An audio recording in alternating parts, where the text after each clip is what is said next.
Very interesting times in Ukraine right now.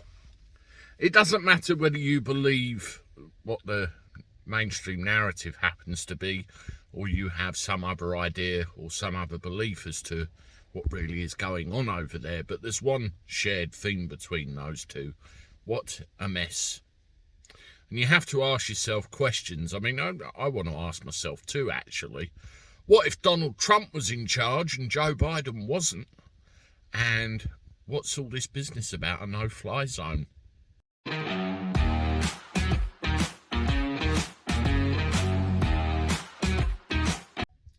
How do everybody? Welcome back to the channel for Sunday. Hope you're doing all right. I'm not too bad. I'm just home from the airport now. I'm going to go in and get some shut-eye, but thought I'd record this before I did. Well, let's talk about Donald Trump first, shall we? There are some that say that if Donald Trump was still in the White House, this wouldn't be happening right now. And whether you believe that or not, that's entirely up to you. We're all entitled to our own opinion, aren't we? Well, have a look at this.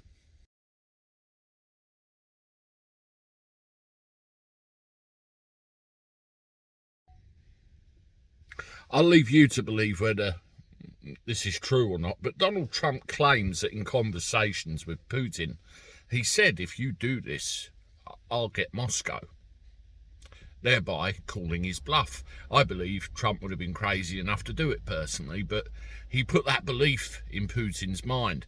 And in Trump's own words, he says you only need 5-10% belief in, something happening. It'll influence your actions. So Putin thought to himself, right, okay, he's telling me if I take action, my home is going to get destroyed. I better behave myself. We roll forward all the way through to, Putin's time in the Ukraine now, and he's turned this round on its head, and he said, listen, you lot over there in the West, you interfere with me, I'm going to get you, nyet, and all the rest of it. And he's even talked, about no-fly zones like we have.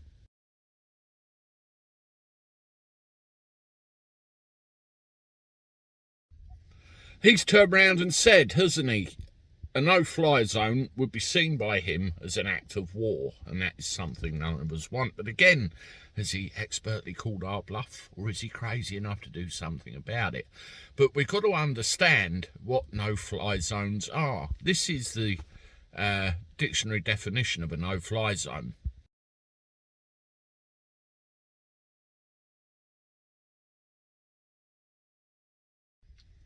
A territory or area established by a military force, and certain aircraft are not allowed within that area.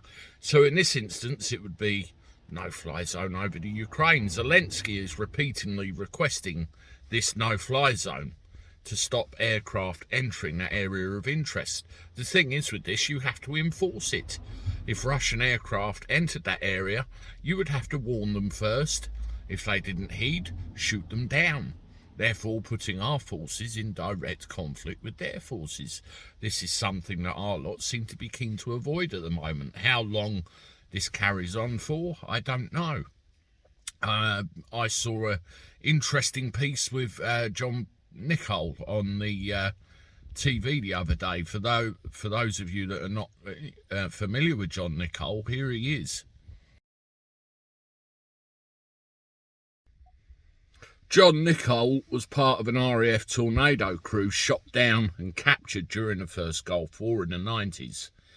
His pilot, John Peters, and he were captured, interrogated and tortured by the Iraqis. So he has some experience with aerial warfare, and he explained no-fly zones quite fully. And he said his information is telling him that a lot of the attacks on Ukrainian targets are all coming from ground-based artillery, ground-based missile launchers, and not a high percentage coming from up there. So a no-fly zone, is it really relevant? He said that, what they may be asking for more is close air support, i.e. air cover, to take out Russian artillery pieces that are attacking these cities. But again, it could be conceived as an act of aggression against Russia. And is he going to do something about it? This seems to be the big question. Are we inept because we believe that Putin will act against us if we go against him? He's even mentioned today in the news that by us sanctioning Russia as heavily as we are, I see MasterCard and Visa are pulling out, by the way, he will respond proportionately. What the hell does that mean? You tell me, but I don't know whether no-fly zone is a very good idea at all. I muted this question to, the audience last night when we did the live chat, and nearly everybody said, if you want a quick way to world war, yes, let's do it, but otherwise, no, definitely not.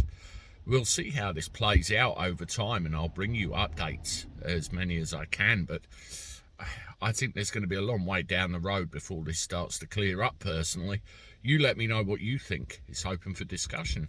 This is Andy the Cabby signing off. Toodaloo.